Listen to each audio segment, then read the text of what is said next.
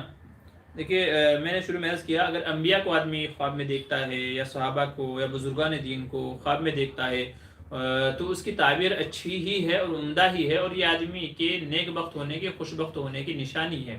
ٹھیک ہے، اور یہ ہے کہ اللہ اس سے انشاءاللہ کام لے گا اور اس کا اقبال، اس کا نصیب انشاءاللہ بلند ہوگا. یہ اس بات کی طرف اشارہ ہے. فیصل عثمانی کہہ رہے ہیں زنیرہ نام کے معنی زنار کے ہیں کہ زنار کے ہیں، کیا کہہ رہے ہیں؟ اب زنار ہے کہ زنار ہے پتہ نہیں. ابو الکلام کیا کہہ رہے ہیں حضرت اگر نیت کی ہے 15 دن کی تو پھر پڑھا سکتا ہے کہ عوام کو؟ جی ہاں، اگر 15 دن کی نیت کر لیتا ہے کہیں پر ٹھہرنے کی تو اب وہ مقیم ہو جائے گا، پھر وہ بندہ نماز پڑھا سکتا ہے 4 رکعت والی بھی. میں بیدار کروں گا اگر پاجامے پر بالکل داغ نہیں ہے تب. میں نے عرض کر دیا نا بھائی کہ دیکھیں ضروری نہیں ہے کہ اس کا داغ ہی وہاں تک پہنچے. کبھی کبھی ایسا ہوتا ہے کہ اس کا گیلا پن پاجامے کو لگ گیا ہے مگر نشان نہیں آیا، تب آپ کیا کریں گے؟ اس لیے میں نے کہا پہلے یہ دیکھ لیں یقین آپ کو کس چیز کا ہے. صرف نشان پہ بھروسہ نہ کریں، یقین کس چیز کا ہے، لگا ہے کہ نہیں لگا ہے. اور وہ آدمی کو احساس ہو جاتا ہے کہ بھائی گیلاہٹ لگی ہوگی کہ نہیں لگی ہوگی، تو آدمی کو احساس ہو جاتا ہے. تو جس چیز کا آپ کو یقین ہو اس کے اعتبار سے عمل کر لیجئے. ٹھیک ہے، آگے چلیے. علی اکبر کہہ رہے ہیں مفتی حضرت عیسیٰ زندہ ہیں، یہ امت کے اجماع عقیدہ ہے، اس کا انکار کرنا کیسا ہے؟ جی جو امت کا اجماعی عقیدہ ہے، امت کا جو اجماعی عقیدہ ہے اس کے انکار سے بھی کفر لازم آئے گا. ٹھیک ہے، تو عقیدے کا انکار میں نے وہی شروع میں عرض کیا کہ عقیدے کے انکار سے کیا ہے کفر لازم آتا ہے. تو اس لیے اگر عقیدے کا انکار ہوتا ہے تو بندے کے اوپر کفر کا حکم لگے گا. آگے چلیے. کون ہے؟ گورینی. السلام علیکم ورحمۃ اللہ. جی وعلیکم السلام. اللہ آپ کو ایمان و عافیت کے ساتھ سنت بھری طویل زندگی گزارنے کی توفیق عطا فرمائے. جی آمین ثم آمین. اللہ آپ کو بھی اس طرح کی زندگی نصیب فرمائے، اور آپ کی محبتوں کا بہت بہت شکریہ. اللہ آپ کی دعا کو قبول فرمائے. بشیر مہر مفتی صاحب بیٹی کے بال کتنے سال تک کاٹ سکتے ہیں؟ جب تک کہ وہ چھوٹی ہے، 5 سال 7 سال 8 سال کی ہے، بس تب تک کی گنجائش ہے. اس کے بعد جب وہ 9 سال، چونکہ بعض علماء کہتے ہیں کہ 9 سال کی عمر میں لڑکی بالغ ہو جاتی ہے، تو جب وہ اس حد تک پہنچ جاتی ہے تو پھر نہیں کاٹنے چاہیے اس کے، بلکہ شروع ہی سے نہیں کاٹے جائیں تو بہتر ہے. کیونکہ اگر آپ نے بچپن میں اس کو کٹنگ کا اگر اس کے کہہ لیجیے اس کو شوق دلا دیا تو پھر وہ بڑی ہو کر کے بھی کاٹنا شروع کر دے گی. تو بچیوں کی تربیت بچپن سے ہی ضروری ہے تاکہ بڑے ہو کر کے وہ جو بچپن میں انہوں نے دیکھا ہے سیکھا ہے اسی کے مطابق عمل کریں. اگر آپ بچپن میں اس کو فیشنیبل بنا رہے ہیں اور بڑے ہو کر کے سوچیں گے کہ یہ جو ہے برقع پہنے گی تو یہ آپ کی خام خیالی ہے. تو اس لیے بچیوں کو بچپن سے ہی اس چیز کا شوق دلانا چاہیے. میں بیدار کروں گا. کہہ رہے ہیں تہجد میں کتنی رکعت پڑھنی چاہیے؟ تہجد کا وقت کب سے کب تک ہے؟ دیکھیں تہجد کا وقت جو ہے وہ عشاء کے فوراً بعد سے لے کر کے فجر کی اذان ہونے تک ہے، صبح صادق تک ہے، اور کم سے کم 4 رکعت ہیں اور زیادہ سے زیادہ 12 رکعت ہیں. حضور صلی اللہ علیہ وسلم سے 4 رکعت پڑھنا بھی ثابت ہے اور 12 رکعت پڑھنا بھی ثابت ہے. تو جیسے آدمی کی چستی ہو، طبیعت ہو، اس اعتبار سے پڑھ لے، لیکن کم سے کم 4 رکعت پڑھنے کا علماء کا معمول ہے. ہاں 2 رکعت مل جائے تو وہ بھی پڑھ لینی چاہیے کہ بندے کو کچھ تو ملا ہے، کچھ تو میسر ہوا ہے، تو جو بھی ملے پڑھ لیں، لیکن کم سے کم 4 رکعت پڑھنے کی کوشش کرنی چاہیے. صوت الاسلام. السلام علیکم ورحمۃ اللہ. جی وعلیکم السلام. کریز کیا کریں؟ اس لیے میں نے پہلے سوال کیا تھا عقیدے میں بگاڑ کا بڑا گناہ ہے یا مسئلے مسائل کے عقیدے کا؟ تو سب سے کیا کریں قبل لوگوں کا عقائد سدھاریے. دیکھیے آپ نے ٹھیکہ نہیں لے رکھا ہے لوگوں کے عقائد سدھارنے کا. دوسری بات یہ ہے کہ کہاں کیا گڑبڑ ہوئی ہے آپ اپنے چھوٹے سے دماغ سے اس کو نہیں کہہ سکتے. مطلب آپ یوں کہنا چاہ رہے ہیں کہ دنیا میں سب سے عقل مند آپ ہیں. اس سے پہلے جو اولیاء اللہ بزرگان دین گزرے ہیں انہوں نے کتابیں لکھی ہیں، وہ سارے غلطی پر تھے. آج آپ 1400 سال کے بعد میں 2-4 کتابیں پڑھ کر کے، وہ بھی انہی کی لکھی ہوئی پڑھ کر کے، آج آپ اپنا عقلی گھوڑا دوڑا کے کہتے ہیں کہ وہ لوگ غلط تھے، انہوں نے عقیدے میں گڑبڑ کی ہے. ارے بندہ خدا عقیدے میں گڑبڑ ہے کہ نہیں ہے یہ کون ڈیسائیڈ کرے گا؟ آپ جیسا بندہ جو ہے ڈیسائیڈ کرے گا یا ان کے لیول کا جو ہے بندہ ڈیسائیڈ کرے گا؟ دیکھیے جس زمانے میں وہ لوگ تھے اس زمانے میں اور بھی دوسرے بڑے بڑے علماء تھے، اور علماء نے یہ پیمانہ بیان کیا ہے کسی کی بھی شخصیت کو ناپنے کا کہ اس زمانے کے جو علماء تھے ان کا اس شخص کے بارے میں کیا معاملہ ہے، ان کا کہنا کیا ہے اسے. دیکھیں میرے زمانے میں میرے ساتھ میں جو بندہ رہتا ہے میں اس کے حال احوال کو جانتا ہوں اور اس سے میرا ملنا ہے، تو میں اس کے بارے میں زیادہ بہتر جانتا ہوں بالمقابل اس کے جو میرے سے 10 سال بعد آئیں گے. 10 سال بعد آنے والے کو کیا پتا اس کی زندگی کیسی تھی، ویوہار کیسا تھا، معاملات کیسے تھے، اس کا مطلب کیا تھا کیا نہیں تھا، 10 سال بعد والوں کو کیا پتا، مجھے زیادہ پتا ہے۔ تو اس لیے علماء کہتے ہیں کہ کسی بھی بندے کو ناپنے کا ماپنے کا ایک پیمانہ یہ ہے کہ اس کے ہم عصر لوگ اس کے بارے میں کیا کہتے ہیں، اس کو غلط کہتے ہیں کہ صحیح کہتے ہیں، اس شخص کے بارے میں ان کی رائے کیا ہے، تو ان کی جو رائے ہوگی اس کا زیادہ اعتبار ہوگا۔ اور اس سے بڑھ کر کے یہ ہے کہ وہ بندہ خود اس نے اپنی وضاحت کیا کی ہے، اس قول کی اپنی بات کی اس نے کیا وضاحت کی ہے، تو جو اس نے وضاحت کی ہوگی وہ سب سے زیادہ معتبر ہوگی، کیونکہ قائل اپنی بات کی وضاحت کا زیادہ حقدار ہوتا ہے۔ تو بہرحال میرے عرض کرنے کا مطلب یہ ہے کہ آپ جس کو عقائد میں بگاڑ کہہ رہے ہیں وہ ہے بھی کہ نہیں، کہ صرف آپ کی ذہنی پیداوار آپ کے ذہن کی اوپج ہے، یہ کون ڈیسائیڈ کرے گا؟ آپ ڈیسائیڈ کریں گے۔ آپ بیٹھ کے بتائیں گے کہ جی امام بخاری نے یہ غلطی کی تھی، امام مسلم نے یہ غلطی کی تھی، امام ترمذی نے یہ غلطی کی تھی، فلاں اللہ والے نے یہ غلطی کی تھی، فلاں اللہ والے نے یہ غلطی کی تھی، آپ ڈیسائیڈ کریں گے یہاں بیٹھ کے؟ کیا آپ کے اندر اتنا علم ہے، اتنی سمجھ ہے آپ کے اندر کہ آپ جو ہے لوگوں جو ہے غلطیاں پکڑتے پھریں گے، آپ بتائیں گے کہ عقیدے میں بگاڑ ہے کہ نہیں ہے؟ تو یہ آپ نہیں کر پائیں گے، ٹھیک ہے؟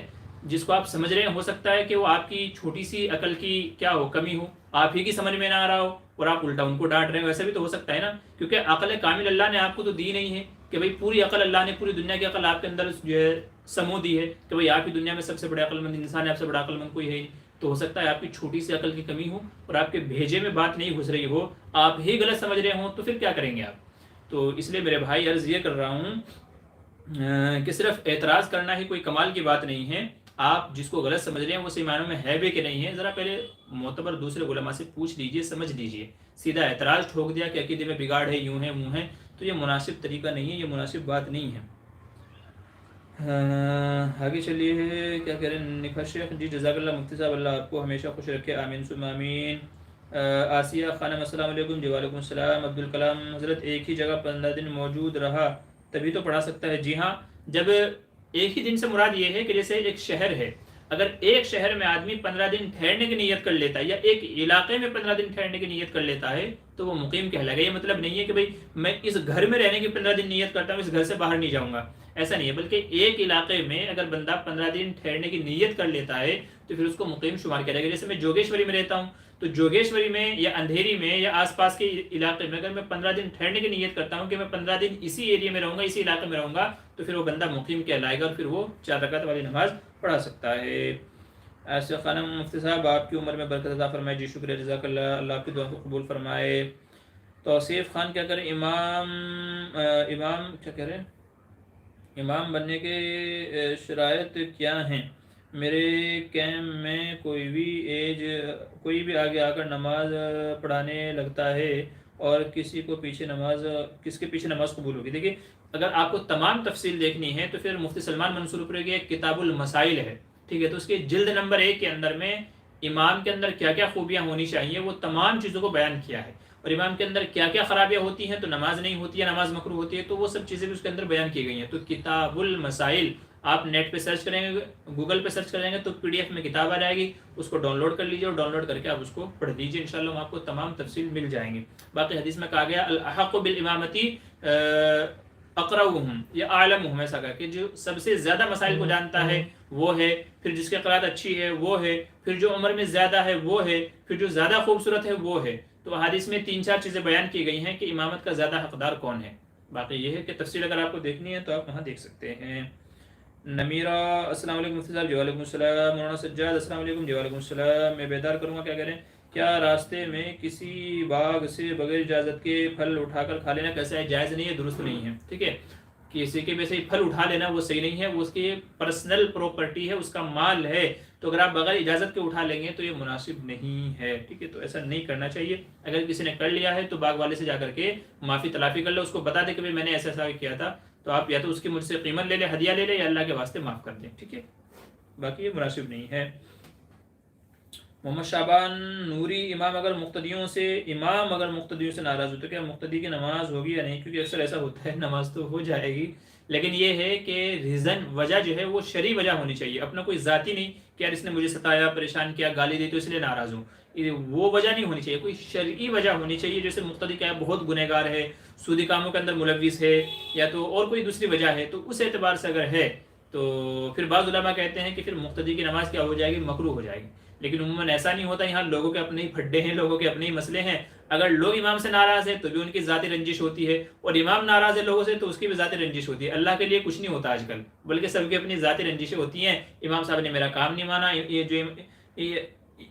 امام صاحب نے میرا کام نہیں کیا, یوں نہیں ہوا وہ نہیں ہوا, جیسے میں چاہتا تھا ویسا نہیں ہوا. تو ان لوگوں ذاتی رنجشوں کی وجہ سے کیا ہوتی ہے, آپس میں یہ پھوٹ وغیرہ ہوتی ہے. تو اس کا اعتبار نہیں ہے, وجہ اور عذر شرعی ہونی چاہیے. ٹھیک ہے. باقی یہ ہے کہ دلوں میں تو قدرت رکھنی ہی چاہیے, وہ چاہے امام صاحب ہو چاہے مقتدی ہوں. وہ دل صاف ہی نہیں ہے, پاک ہی نہیں ہے وہ دل, جس دل کے اندر حسد ہو, کینہ ہو, بغض ہو یا دشمنی ہو. ٹھیک ہے. تو ایسا نہیں ہونا چاہیے بھائی. آپس میں جو بھی کچھ ہے مل بیٹھ کر کے صلح کر لینی چاہیے, معافی تلافی کر کے معاملات کو حل کر لینا چاہیے. مولانا سجاد کہہ رہے ہیں کیا ٹھنڈی کے موسم میں جو ٹوپا پہنتے ہیں اس کو پہن کر نماز پڑھ سکتے ہیں جبکہ پیشانی پر ٹوپا رہتا ہے؟ دیکھیں ٹوپا جو رہتا ہے وہ دبنے والا رہتا ہے اور جاڑا ٹوپا رہتا ہے, تو اس لیے اس ٹوپے کو یہاں پر رکھتے ہوئے مناسب نہیں ہے. اگر باریک ہے تب تو کوئی بات نہیں ہے, لیکن اگر جاڑا ہے تو پھر مناسب نہیں ہے, چونکہ ہو سکتا ہے کہ وہ دبنے سے اور دبے اور آپ کی پیشانی برابر زمین پر نہ لگے. تو اس لیے اس کو تھوڑا سا اوپر کھسکا لیں, یا تو نماز کے وقت میں ایسا کر لیا کریں, سجدے کے وقت میں ایسا کر لیا کریں کہ اس کو تھوڑا سا اوپر کھسکا لیا پھر سجدہ کر لیا, اور سجدے کے بعد میں چاہیں تو پھر تھوڑا سا نیچے کر لیں اگر آپ کو زیادہ سردی لگ رہی ہے. لیکن میرے علم کے مطابق اگر تھوڑا سا اوپر کھسکا لیں گے جس سے پیشانی کھل جائے اور زمین پر پیشانی سے سجدہ کر سکے, تو اس سے آپ کو سردی بھی نہیں لگے گی اور مسئلہ بھی حل ہو جائے گا. باقی وہ کافی جاڑا ہوتا ہے, تو اس لیے بہتر یہی ہے کہ اس کو تھوڑا سا اوپر کھسکا کر کے پھر نماز کو پڑھا جائے اور سجدے کو ادا کیا جائے. ابوالکلام کیا کہہ رہے ہیں, علاقہ کتنی بد میں ہوں؟ علاقہ کتنی بد میں ہوں, میں سمجھا نہیں آپ کیا کہنا چاہ رہے ہیں. سعود الاسلام کیا کریں, ماشاء اللہ جزاک اللہ خیرہ. مفتی صاحب اللہ آپ کی محنتوں کو قبول فرمائے, ان کا بہترین بدلہ عطا فرمائے, اللہ نے آپ کی عمر میں خوب برکت عطا فرمائے. جی آمین ثم آمین, اللہ آپ کی تمام دعا کو قبول فرمائے. توصیف خان کہہ رہے ہیں امام سے بدسلوکی کرنے سے گناہ کیا ہے؟ ظاہر ہے کہ اگر امام سے بدسلوکی ہو جائے تو آپ کے ایمان, بلکہ میں کہتا ہوں کہ اس سے بڑی محرومی اور بدقسمتی کی بات کوئی نہیں ہے. وہ امام جو آپ کی نمازوں کے اور اللہ کے درمیان واسطہ بنا ہوا ہے, امام نماز پڑھا رہا ہے تو آپ کی نمازیں ہو رہی ہیں, امام کی نماز اچھی ہوگی تو آپ کی نماز اچھی ہوگی. جو امام کو اللہ اور بندوں کے درمیان میں واسطہ بتایا گیا ہے حدیث میں, تو جو واسطہ ہے اسی واسطے کے ساتھ آپ بدسلوکی کرتے ہیں, تو میں یہ کہتا ہوں کہ شاید آپ کی آخرت تو برباد ہے ہی ہے, شاید آپ کی دنیا بھی برباد نہ ہو جائے. تو جو اماموں کو پریشان کرتے ہیں, جو اماموں کو ستاتے ہیں, اللہ نے دنیا ہی میں ایسے لوگوں کو دکھایا ہے کہ ان کا کبھی بھلا نہیں ہوتا, وہ سکون سے نہیں رہتے, اللہ اس کی سزا ان کو دنیا ہی میں دے دیتا ہے. چونکہ امام یہ ان کا بڑا مقام و مرتبہ ہے, ان کا بڑا مقام و مرتبہ ہے کہ یہ لوگوں کی نماز ان کو حلال و حرام بتاتے ہیں, نمازوں میں جو ہے ان کی نمازوں کو قبول کروانے کا ذریعہ ہے, بندوں اور اللہ کے درمیان کا واسطہ ہے. تو ان کے بہت بڑے بڑے مقامات حدیث میں بیان کیے گئے ہیں, اس لیے ان کو پریشان کرنا یا ان کے ساتھ بدسلوکی کرنا یہ بڑی ہی محرومی کی بات ہے. صاحب عالم کیا کریں, ہدیہ شادی میں کوئی رسم کی وجہ سے دیتا ہے تو کیا اس کو ہدیے کا ثواب ملے گا؟ جو رسم کی وجہ سے دے رہا ہے یا شرمندگی کی وجہ سے دے رہا ہے یا اس وجہ سے دے رہا ہے کہ کل کو مجھے اس کے بدلے میں ملے گا, تو اس کا کوئی ثواب نہیں ہے, اس کا کوئی ثواب نہیں ہے. ہدیہ جب ہے جب کہ آدمی بغیر کسی معاوضے کے مطلب کے دے, بندے کو امید نہ ہو کہ بھائی واپس میں مجھے بھی ملے گا, یوں ہوگا وہ ہوگا, تو جب بغیر کسی لالچ کے بندہ دے گا تو وہ ہدیہ کہلاتا ہے اور اس کا ثواب ملے گا.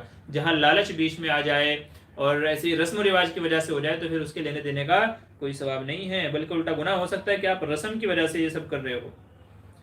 آگے چلیے. اچھا جی, یہ ایک دو سوال اور ہے, پھر اس کے بعد انشاءاللہ میں پروگرام کو مکمل کر دوں گا, چونکہ تقریباً ہمارا 1 گھنٹہ پورا ہونے والا ہے. ٹھیک ہے, تو بس 1 2 سوال اور ہیں, تو آپ حضرات سے گزارش ہے کہ آج اور سوال نہ پوچھیں. آپ کے جو بھی سوالات رہیں گے انشاءاللہ وہ آپ اگلے ہفتے کے لیے اٹھا کر کے رکھ لیجیے گا, اگلے ہفتے انشاءاللہ ان کا جواب دے دیں گے. ٹھیک ہے, تو بس 1 2 سوال اور ہیں انشاءاللہ, پھر میں اپنے پروگرام کو مکمل کر دیتا ہوں. ابوالکلام کیا کہ حضرت آج ایسا ہو گیا کہ ہمارے ساتھ نماز کھڑی ہو چکی تھی, تو ہم بعد میں پہنچے تو دیکھا مسافر نماز پڑھا رہا ہے, تو کیا نماز ہوگی یا نہیں؟ علاقے کتنی بد میں ہوں مسافر کے لیے. کیا آپ بد بار بار پوچھ رہے ہیں, اس کا مجھے پتہ نہیں.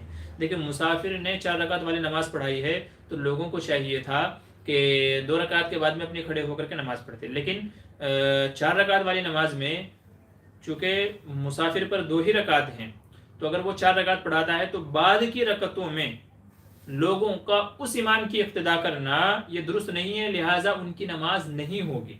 چونکہ انہوں نے ایسے شخص کی اقتداء کی ہے جو حقیقت میں 2 رکعت کے بعد امام بننے کی صلاحیت نہیں رکھتا ہے, 2 رکعت کے بعد میں امام بننے کی صلاحیت نہیں رکھتا ہے. تو تو اس لیے انہوں نے اس شخص کی اقتدا کی ہے کہ جو حقیقت میں امام نہیں تھا. تو ظاہر ہے جب غیر امام کی اقتدا کی ہے تو پھر ان کی نماز نہیں ہوگی, لوگوں کو نماز دوبارہ پڑھنی چاہیے. رہ گئی بات یہ کہ کتنے ایریے میں آدمی مسافر کہلائے گا. تو جتنے ایریے کو ایک ایریا شمار کیا جاتا ہو, جتنے علاقے کو ایک علاقہ ایک ایریا شمار کیا جاتا ہو, تو اتنے ہی علاقے کو اس آدمی کے لیے حدود مانا جائے گا. ایسا نہیں ہے 2 کلومیٹر میں 4 کلومیٹر میں, تو شریعت نے کلومیٹر کے حساب سے کوئی تحدید نہیں کی ہے بلکہ ایریا وائز کیا ہے کہ جتنا بڑا ایریا ایک ایریا کہلاتا ہے. مثال کے طور پہ سہارنپور ایک شہر ہے, تو آپ سہارنپور کے اس کونے میں ہو یا اس کونے میں ہوں, ٹھیک ہے, تو آپ اس کونے میں ہو یا اس کونے میں ہوں تو آدمی مسافر ہی کہلائے گا. میرٹھ ہے, آپ اس ایریے میں ہوں کہ اس ایریے میں ہوں تو مسافر ہی کہلائے گا جب تک کہ میرٹھ میں ہے. میرٹھ اور مظفر نگر میں فرق ہے, تو جو بندہ میرٹھ میں مسافر ہے وہ مظفر نگر میں مسافر نہیں ہوگا. تو مطلب جو ایک ایریا کہلاتا ہے اتنا سارے ایریے میں کیا ہوگا, بندے کے اوپر مسافر کا یا مقیم کا حکم لگے گا. سجاد جزاک اللہ خیر, اللہ آپ کے علم میں عمل میں جان مال میں برکت عطا فرمائے. جی آمین ثم آمین. کیا کریں محمد سجاد سیتامڑھی, امام جامع مسجد سیکری سہارنپور. اچھا جی جی, غالباً جو ہمارے ابا جان کا گاؤں ہے اور جو ہمارے دادا جان کا گاؤں ہے سہارنپور میں سیکری, تو میری ملاقات ہوئی تھی آپ سے. بہت ہی اچھے اور مخلص ساتھی ہیں جی, ملاقات ہوئی تھی میری ماشاءاللہ آپ سے. شکریہ, آپ نے کافی ہماری چائے وغیرہ ناشتے وغیرہ سے خدمت بھی کی تھی. اللہ آپ کو اس کا بدلہ عطا فرمائے. میں بیدار کروں گا, سفر کی نماز کتنی دوری پر لازم ہے؟ تقریباً 78 کلومیٹر پر. 78 کلومیٹر دور جانے کا جب بندہ ارادہ کرتا ہے تو وہ مسافر ہو جاتا ہے. احتیاطاً علماء 80 کلومیٹر بتاتے ہیں, تو 78 کلومیٹر احتیاطاً 80 کلومیٹر پر جو بندہ پہنچتا ہے, مطلب اتنی دور سفر کرنے کے ارادے سے اپنے علاقے سے نکل جاتا ہے تو وہ مسافر شمار ہوتا ہے. پھر اس کے اوپر 4 رکعت کو 2 رکعت پڑھنا لازم ہوتا ہے. آگے چلیے. قال الامام بخاری ابو حنیفہ کان مرجیا سکتوا عنہ وان روایت. بھئی آپ جن امام بخاری کی بات کر رہے ہو ان کے اوپر بھی نہ جانے کیسے کیسے الزامات لگے ہیں. آپ جن امام بخاری کی بات کر رہے ہو تو ان کے اوپر بھی الزام لگے ہیں. تو اگر میں کہوں کہ خود امام بخاری کے اوپر اتہامات الزامات لگائے گئے ہیں اور آپ دلیل میں ان کا قول پیش کر رہے ہو تو وہ کیسے معتبر ہوگا؟ دوسری بات یہ ہے کہ امام بخاری وہ امام ابو حنیفہ کے زمانے کے نہیں ہیں. امام بخاری امام ابو حنیفہ کے زمانے کے نہیں ہیں, بلکہ امام بخاری تو بہت بعد کے زمانے کے ہیں, بہت بعد کے زمانے کے. امام مالک ان کے زمانے کے ہیں. اگر امام مالک ان کے بارے میں کوئی بات کہتے ہیں اور وہ صحیح معنوں میں معتبر کتب سے ثابت بھی ہے تو اس کا اعتبار ہوگا. یا جو اور ان کے زمانے کے ہیں تو اگر وہ کہتے ہیں تو وہ معتبر سمجھا جائے گا. جبکہ ان کے زمانے کے علماء کی امام ابو حنیفہ کے بارے میں تائیدات موجود ہیں. میرے پاس ایک کتاب انشاءاللہ میں آپ کو دکھاؤں گا جو صرف امام ابو حنیفہ کے مناقب اور فضائل کے اوپر لکھی گئی ہیں, اور آپ کے زمانے کے علماء نے یہاں تک کہ بات کی ہے. غالباً ابن معین رحمۃ اللہ علیہ نے یہ کہا ہے کہ امام ابو حنیفہ وہ شخص ہے کہ اگر کسی ستون کو سونے کا ثابت کرنے پر تل جائے تو انشاءاللہ وہ ثابت کر کے رہے گا. تو امام ابو حنیفہ کے زمانے کے جو لوگ ہیں انہوں نے تعریف ہی کی ہے ان کی, ٹھیک ہے, اور جنہوں نے کچھ کہا ہے تو وہ اصل میں ان کی طرف سے کسی اور نے بات نقل کی ہے. مجھے انشاءاللہ امید ہے قیامت تک کہ آپ الزامات انشاءاللہ آپ ثابت نہیں کر پائیں گے, انشاءاللہ نہیں ثابت کر پائیں گے آپ, ٹھیک ہے. جتنی بھی باتیں آپ کہہ رہے ہیں نا امام ابو حنیفہ کے بارے میں, مرجیہ ہونے کی بھی آپ بات کہہ رہے ہیں, آپ نے مسترب الروایت والی, جتنی بھی آپ باتیں کہہ رہے ہیں نا سب کے جوابات موجود ہیں. لیکن مجھے افسوس آپ کی کم عقلی پر یہی ہے کہ آپ نے صرف اعتراض پڑھا ہے, اعتراض کا جواب نہیں پڑھا ہے. وہ کسی نے کیا بات کہی ہے کہ آدمی کو حق بات بھی وہ پسند ہے جو اس کے اپنے حق میں ہو. تو آپ کو اعتراضات سچے لگ رہے ہیں تو آپ اعتراضات کو تو قبول کر رہے ہیں اور ان کو یہاں اعتراضات کو آپ لا کر کے ذکر بھی کر رہے ہیں, لیکن ان کے جو جوابات دیے گئے ہیں ان کو آپ کھا گئے بیچ میں, ان کو ہضم کر گئے. وہ چونکہ آپ کو ہضم ہونے والے نہیں ہے نا, تو اس لیے حالانکہ جو آپ اعتراضات کر رہے ہیں یہ دوسروں کی الٹی کر رہے ہیں, مطلب جو دوسروں نے الٹی کی آپ نے چاٹ لی, وہ جو دوسروں نے اعتراضات کرتے ہوئے آئے ہیں وہی اعتراضات آپ بھی کر رہے ہیں. تو یہ مرجیہ ہونے کی, مسترب الروایت, جتنے بھی آپ اعتراضات کر رہے ہیں ان سب کے جوابات موجود ہیں.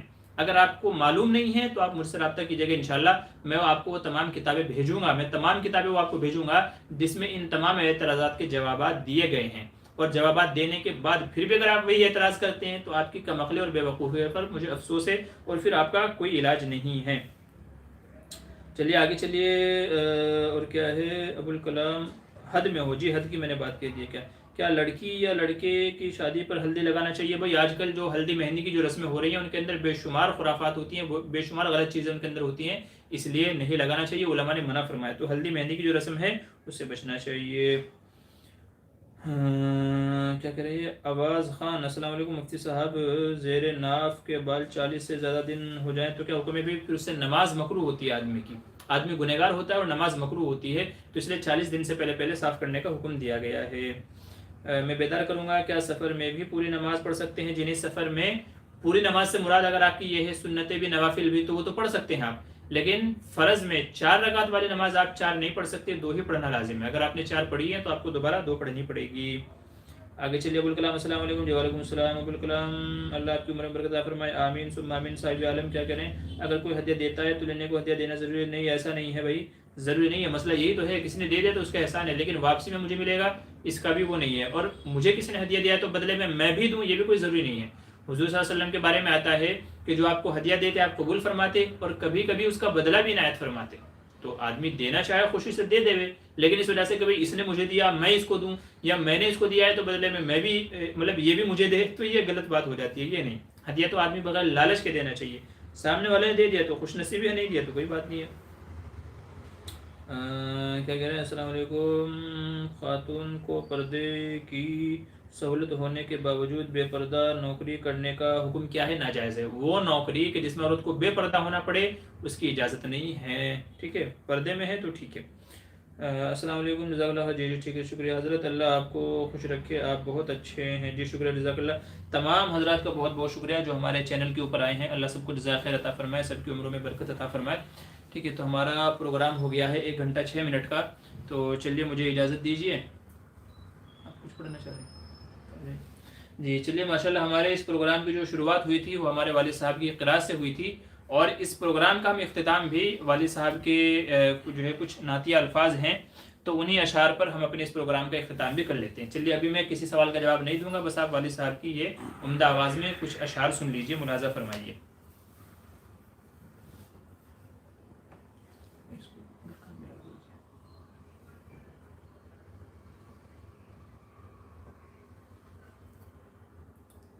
السلام علیکم ورحمۃ اللہ وبرکاتہ۔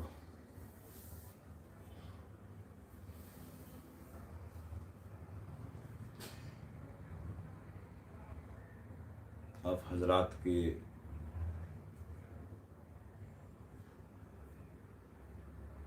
اس پروگرام کو شوق سے سننے کے لیے اور اس میں زیادہ سے زیادہ حصہ لینے کے لیے دل چاہا کہ کچھ نعتیہ کلام جو ہیں اللہ کی رضا کے لیے آپ حضرات کے سامنے پیش کروں۔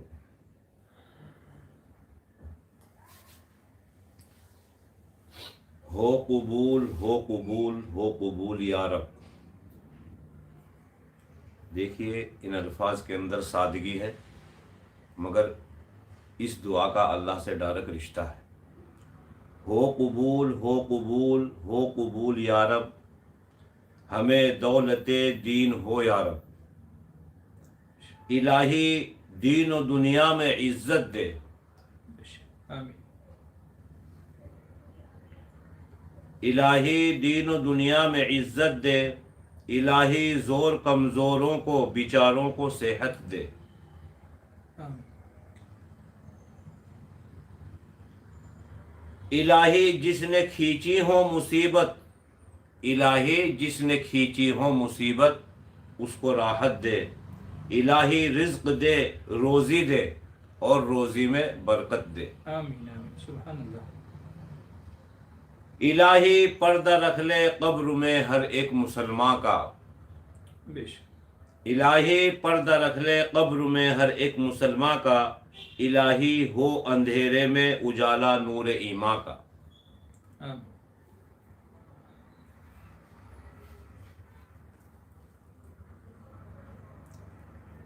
کچھ نعت کے نعتیہ کلام سماعت فرمائیے،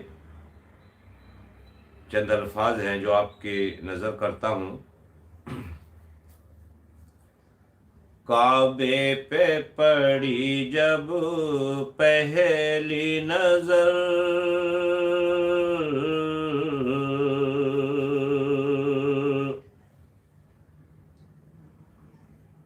کعبے پہ پڑی جب پہلی نظر، کیا چیز ہے دنیا بھول گیا، کعبے پہ پڑی جب پہلی نظر، کیا چیز ہے دنیا بھول گیا، یوں ہوش و خبر مفلوج ہوئے، دل ذوق تماشا بھول گیا، کعبے پہ پڑی جب پہلی نظر،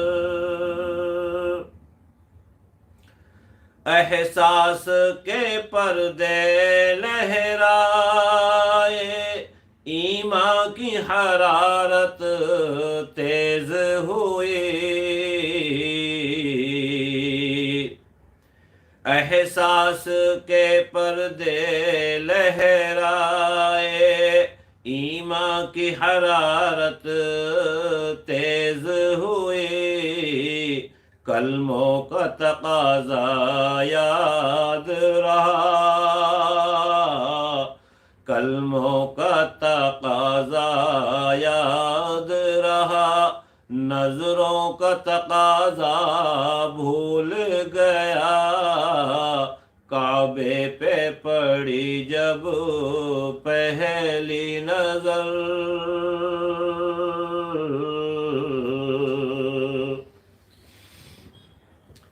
پھر روح کو اذن رقص ملا، خواب بیدار جب بیدار ہوئے، سجدوں کی طرف اللہ اللہ،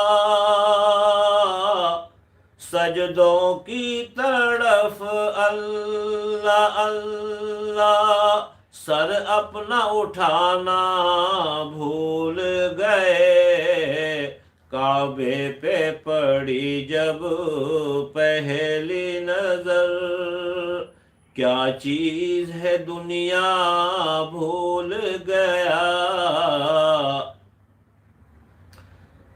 جس وقت دعاؤں کو ہاتھ اٹھے، یاد آ نہ سکا جو سوچا تھا،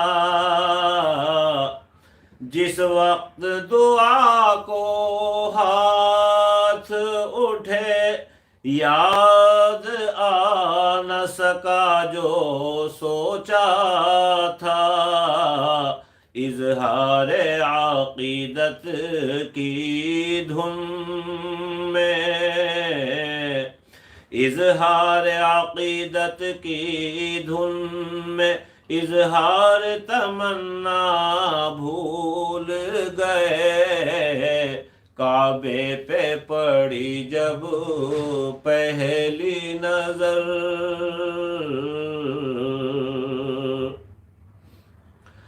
پہنچا جو حرم کی چوکھٹ پہ،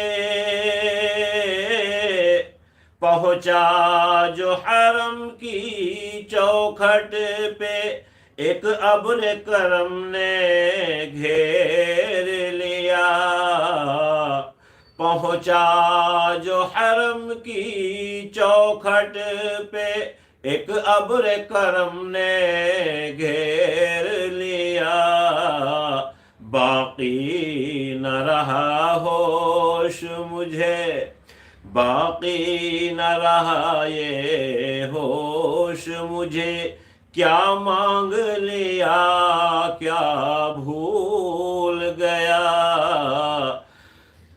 کعبے پہ پڑی جب پہلی نظر،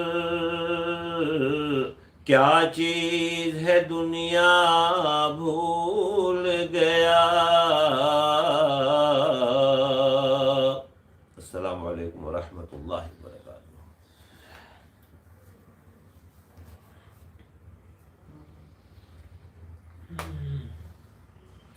واقعی اس نظم کے اندر جو ہے وہ حقیقت میں ترجمانی کی گئی ہے کہ جب بندہ اس در پہ پہنچتا ہے، اس الہ العالمین کی بارگاہ میں پہنچتا ہے، اور جب پہلی مرتبہ بیت اللہ کی زیارت کرتا ہے تو آدمی اپنے ہوش و خرد سے بیگانہ ہو جاتا ہے، اسے یاد ہی نہیں رہتا کہ مجھے کیا مانگنا ہے اور کیا مجھے مانگنا چاہیے۔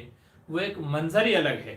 جن لوگوں نے وہاں جا کے اس کو دیکھا ہے، جنہوں نے اس کو محسوس کیا ہے، وہ ایک محسوس کرنے والی چیز ہے، بیان سے باہر ہے کہ جب کعبے پہ پہلی نظر پڑتی ہے تو بندے کی دلی کیفیت کیا ہوتی ہے، یہ اس کو کوئی آج تک ایکسپلین ہی نہیں کر پایا، اس کو سمجھا ہی نہیں پایا ہے، بلکہ جو وہاں پہنچتا ہے اس کے دل کی کیا رقت آمیز کیفیت ہوتی ہے، تو یہ بندہ بس وہی جانتا ہے کہ جو دیکھتا ہے۔ اور جو وہاں جانے والے ہیں، جو دیکھ کے آتے ہیں، یہ ان سے پوچھے گا تو تب آپ کو اندازہ ہوگا کہ وہ گھر جس کی عظمتیں قرآن کریم میں ہیں، حدیث میں ہیں، جس کی عظمتیں، جس کو دیکھنے کو ہر آنکھ ترستی ہے۔ یہ نظم کے اندر بہت ساری بہترین باتیں بتائی گئی ہیں، کہی گئی ہیں۔ اللہ ہم میں سے ہر کسی کو وہاں جانا نصیب فرمائے، اور اپنے گھر کی زیارت کی ہم سب کو اللہ تبارک و تعالیٰ اجازت مرحمت فرمائے، اور اس کے تمام سامان جو بھی ہیں، جو بھی ذریعے ہیں، اللہ تعالیٰ سب کو پیدا فرمائے۔ ایسے ہی سرکار دو عالم صلی اللہ علیہ وسلم کے دولت قدے پہ جا کر کے، آپ کے روضہ مبارک پر جا کر کے بذات خود صلاۃ والسلام پڑھنے کی اللہ تبارک و تعالیٰ ہمیں توفیق عطا فرمائے، اور ہمیں وہ تمام راستے ہمارے لیے آسان فرمائے جو وہاں تک جانے کے لیے ہمارے لیے رکاوٹ بنے ہوئے ہیں۔ تو یہ بڑی خوش نصیبی کی بات ہے کہ جس کو وہاں جانا مل گیا تو سمجھے اس کی تو مقدر سنور گئے اس کی، اور کامیابیوں نے اس کے قدم چومے۔ جس کو اللہ کے شہر میں جانا نصیب ہو گیا، جس کو اللہ کے رسول صلی اللہ علیہ وسلم کے شہر میں جانا نصیب ہو گیا۔ تو ماشاءاللہ والد صاحب نے بڑے عمدہ انداز میں یہ کچھ نظم والے الفاظ کہے ہیں، تو امید ہے آپ حضرات کو پسند آئے ہوں گے۔ تو بس آپ لوگوں سے اجازت چاہتے ہیں، دعا کیجیے ہمارے حق میں بھی، والد محترم کے حق بھی، اور پوری امت کے حق میں کہ پھر سے اللہ تبارک و تعالی ہم سب کو وہاں جانا نصیب فرمائے، اور سب کی مشکلوں کو آسان فرما کر کے اللہ تبارک و تعالی سب کی پریشانیوں کو دور فرمائے، اور سب کی جائز تمنا کو پورا فرمائے۔ تو چلیے اب آپ سے اجازت چاہتے ہیں، اجازت دیجیے، انشاءاللہ پھر ملاقات ہوگی اگلے پروگرام میں اگلے ہفتے۔ تب تک کے لیے خدا حافظ، السلام علیکم ورحمۃ اللہ وبرکاتہ۔ میں محمد معمور بدر، اور آپ کا استقبال ہے ہمارے یوٹیوب چینل مفتی بدر آفیشیل پر۔